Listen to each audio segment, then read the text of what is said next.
We are the chapter number 9, some applications of trigonometry, that is the height and distances.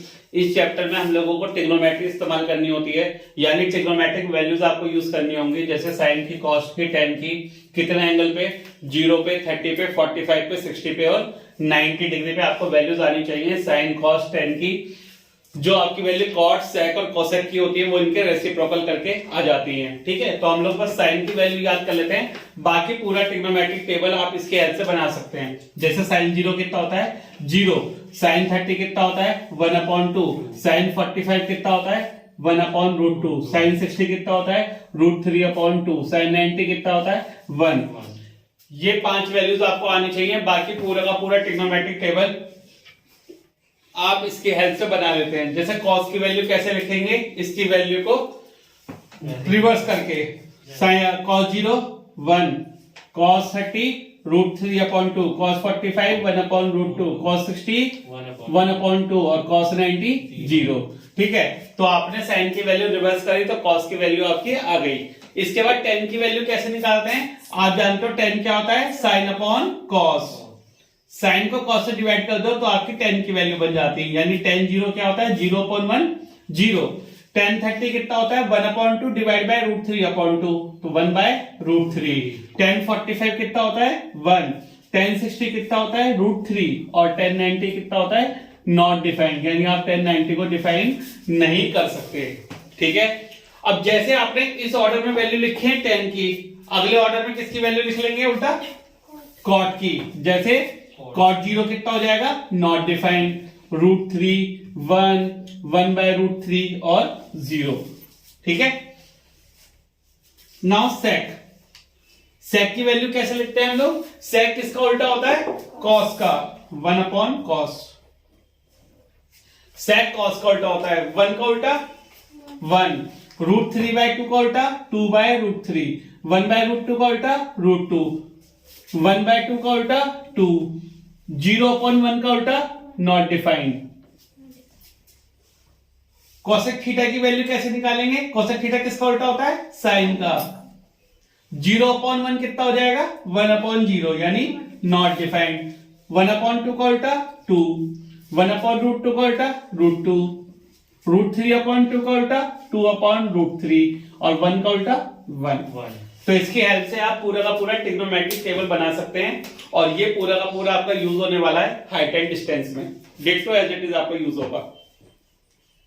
तो आपको value याद होनी बहुत जरूरी है अगर आपको हाइट एंड डिस्टेंस करना है तो।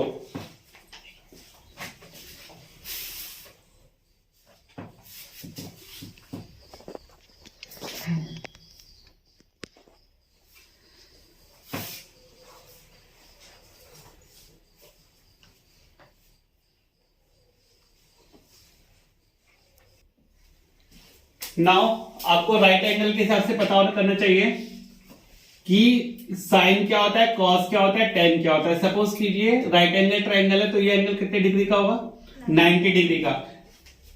Suppose A B C angle भी आपने क्या मान रखा है 90 डिग्री।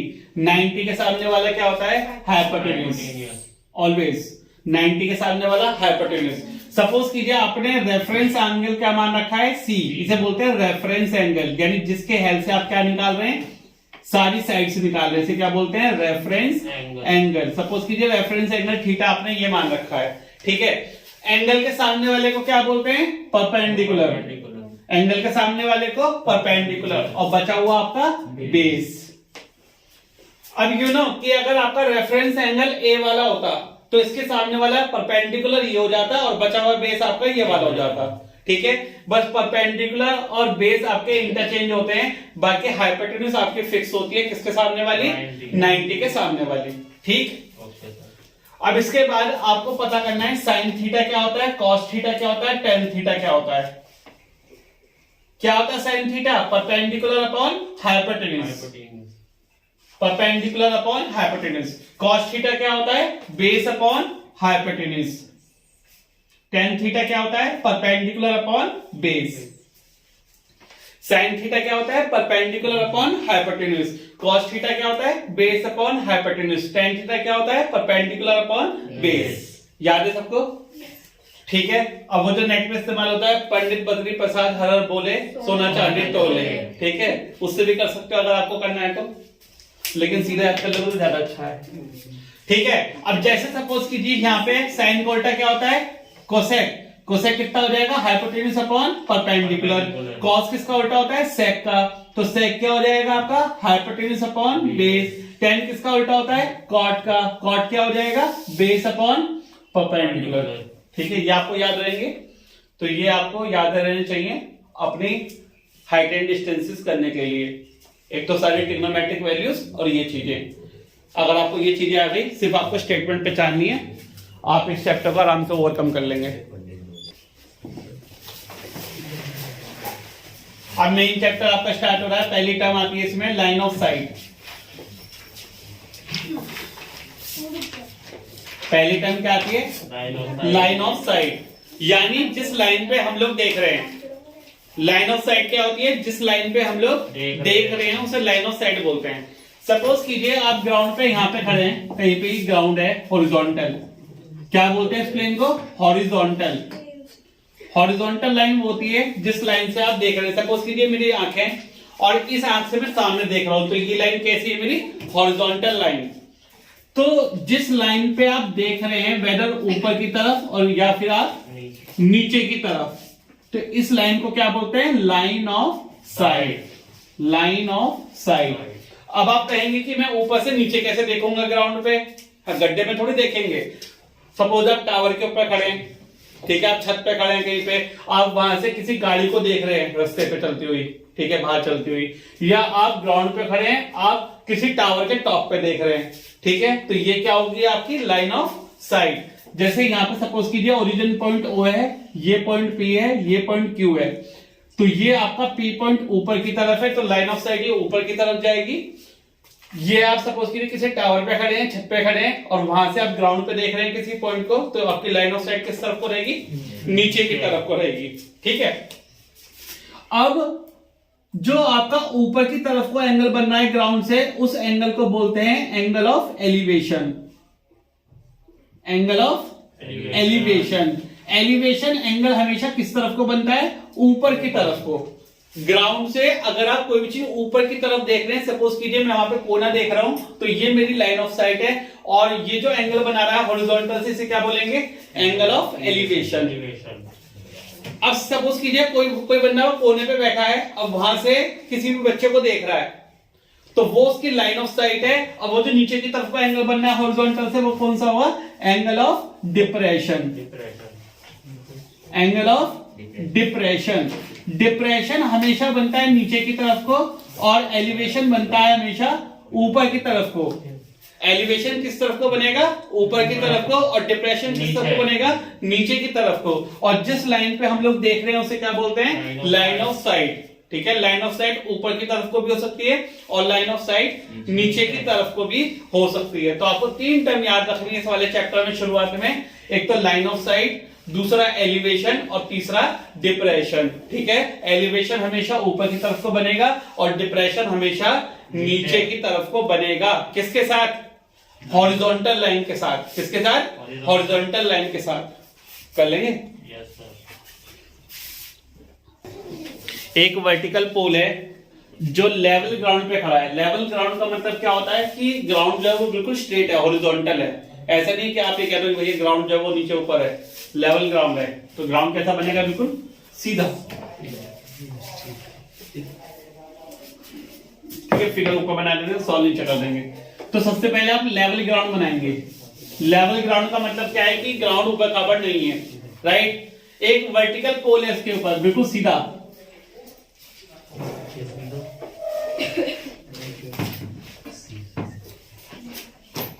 एक वर्टिकल पोल आप इसके ऊपर बनाने वाले हैं। सपोज कीजिए इस पॉइंट का नाम आपने O दे दिया, इसे A दे दिया, इस पॉइंट को B दे दिया, ठीक है, आपकी मर्जी है। From a point on the ground 25 metre away from the foot of the pole. अगर हम एक पॉइंट कंसीडर करें जो पोल के फुट से कितना दूर है, 25 मीटर दूर है। ये पोल आपने बनाया है, सपोज मैं लिख देता हूं पोल, आपको याद रहेगा ये पोल था। ये पोल है, ठीक है, जो ग्राउंड के ऊपर खड़ा हुआ है, अगर हम इस पोल के बेस से 25 मीटर दूर एक पॉइंट कंसीडर करते हैं बी, सपोज कीजिए पॉइंट बी ये रहा आपका, तो इसमें जो आपका एलिवेशन बन रहा है टॉप का वो कितना डिग्री बन रहा है 60 डिग्री। एलिवेशन किस तरफ को बनेगा, ऊपर की तरफ को, नीचे की तरफ को, ऊपर की तरफ को, तो ये वाला एलिवेशन होगा, ये वाला एलिवेशन होगा, नीचे वाला एलिवेशन होगा, यानी कि ये वाला एंगल कितना होगा आपका 60 degree. Find the height of the pole, आपको पोल की क्या निकालनी है, हाइट। तो हाइट ऑफ द पोल आपकी ये वाली होगी, ठीक है, हाइट ऑफ द पोल आपकी ये होगी। अब जब राइट एंगल ट्रायंगल आपका बन चुका है तो आपको देखना है कि तीनों साइड में से कौन कौन से साइड से मेरा मतलब है, मेरा मतलब किस किस से है, परपेंडिकुलर से और बेस से, दो ही साइड से मतलब है। इसका मुझे कुछ नहीं करना तो इसे छोड़ दो, तो मुझे मतलब है परपेंडिकुलर और बेस से। तो बताइए ट्रिग्नोमेट्रिक टेबल में परपेंडिकुलर और बेस कौन से टेबल में आती है, 10 के टेबल में, तो यानी 1060 लगाएंगे यूजिंग 1060। बताइए 10 क्या होता है, परपेंडिकुलर अपॉन बेस, यानी h अपॉन 25। 1060 की वैल्यू क्या होती है, √3 is equal to h upon 25।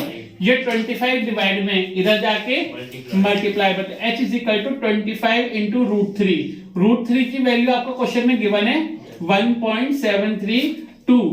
जब आप इन दोनों को मल्टीप्लाई करेंगे तो आपका आंसर कितना आ जाएगा 43.3 मीटर। ठीक है, ये आपका फाइनल आंसर आ गया। एक बार कर लीजिए, फिर से समझा देते हैं। Question number 2 is a kite is flying attach with a thread. एक पतंग उड़ी है थ्रेड से, जो कितने मीटर का है थ्रेड, 165 मीटर का। जो थ्रेड है वो ग्राउंड से कितना एंगल बना रहा है, 30 डिग्री का एंगल बना रहा है। तो बताइए ग्राउंड से एंगल ऊपर की तरफ को बनेगा, नीचे की तरफ को, ऊपर की तरफ को बनेगा, यानी एलिवेशन बनेगा। आपको काइट की हाइट निकालनी है कहां से, ग्राउंड से, तो यानी बिल्कुल सीधी हाइट वाली निकालनी है आपकी। एज्यूम नो स्लैक, यानी कोई भी अल्बेट आपके थ्रेड में नहीं है। बनना तो आपका क्या है, एक राइट एंगल ट्राइंगल ही। ठीक है, आप इन्हें नाम दे दीजिए ए, बी और सी। ये कितना डिग्री बनेगा, 90 डिग्री। अब बताइए थ्रेड कौन से वाला है, थ्रेड ये वाला है, ये वाला है, थ्रेड ये वाला है एसी। ठीक है, कितने मीटर का है, 165 मीटर का। तो थ्रेड हो गया आपका 165 मीटर का। आपको हाइट निकालनी है काइट की ग्राउंड से, कौन सी वाली निकलेगी, ये वाली हाइट निकलेगी।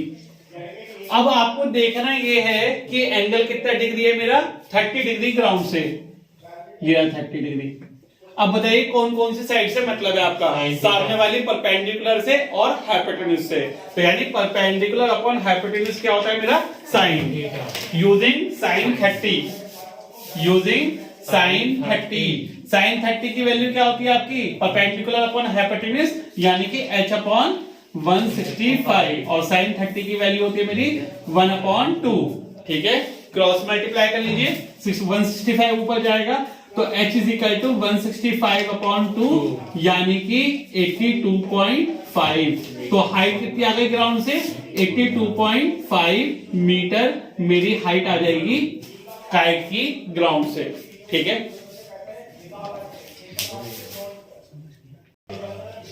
Now the question number 3 says a ladder 15 metre long just reaches the top of vertical wall. Wall कैसी है आपकी, वर्टिकल, तो वर्टिकल वॉल बनाइए। ठीक है, जो लैडर है वो 15 मीटर की है, जो बिल्कुल ही टॉप तक पहुंच रही है।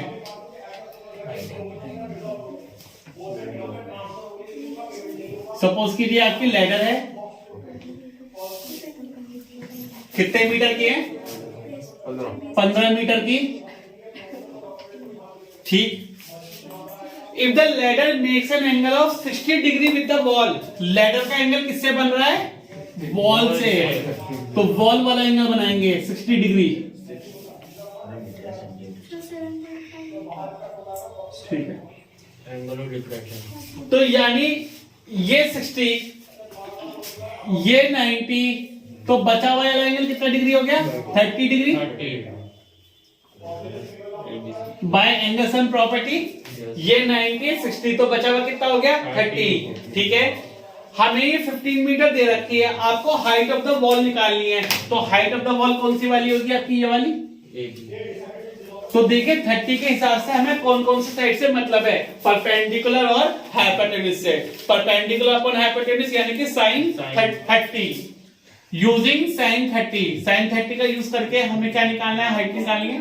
साइन 30 होता है परपेंडिकुलर अपॉन हाइपोटेन्यूज यानी h अपॉन 15। साइन 30 की value 1/2 is equal to h upon 15। ये 15 डिवाइड में इधर जाके मल्टीप्लाई में, तो h की वैल्यू कितनी आ गई 15/2 यानी कि 7.5।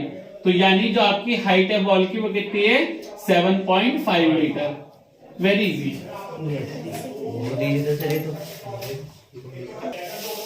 सपोज कीजिए कि एक टावर है आपका, ठीक है, यहां से सूरज की किरणें आ रही हैं, ठीक है। सूरज की किरणों से जो टावर की शेडो बनेगी वो कहां बनेगी, ग्राउंड पे बनेगी ऐसे, ठीक है। तो आपको ये बताना है कि शेडो ये वाली है, हवा में बनेगी शेडो या जमीन पे बनेगी, जमीन पे बनेगी। तो जमीन पे यानी कि याद आएगा आपका 10√3 मीटर, और पोल कितना हाइट का है 10 मीटर का। अब एक चीज चेक कर लीजिए कि आपको एलिवेशन निकालना है, डिप्रेशन निकालना है। एलिवेशन निकालना है तो आप कौन सा एंगल थीटा मानेंगे, ये वाला एंगल थीटा मानेंगे, तो एलिवेशन का है, ठीक। अब आपको कौन कौन से साइड से मतलब है, परपेंडिकुलर और बेस से, तो यानी क्या लगाएंगे tan थीटा। इस बार आपको थीटा ही निकालना है। tan थीटा होता है परपेंडिकुलर अपॉन बेस यानी 10/10√3। 10 से 10 कट गया तो tan थीटा की वैल्यू आ गई 1/√3। अब आपको ये देखना है कि जो 1/√3 है वो 10 के टेबल में कहां पे आती है, वो आती है 30 डिग्री पे। तो tan theta equal to tan 30, 10 से 10 जाएगा तो थीटा कितना बचेगा 30 डिग्री। तो यानी एंगुलर एलिवेशन सन का कितना बनेगा 30 डिग्री बनेगा।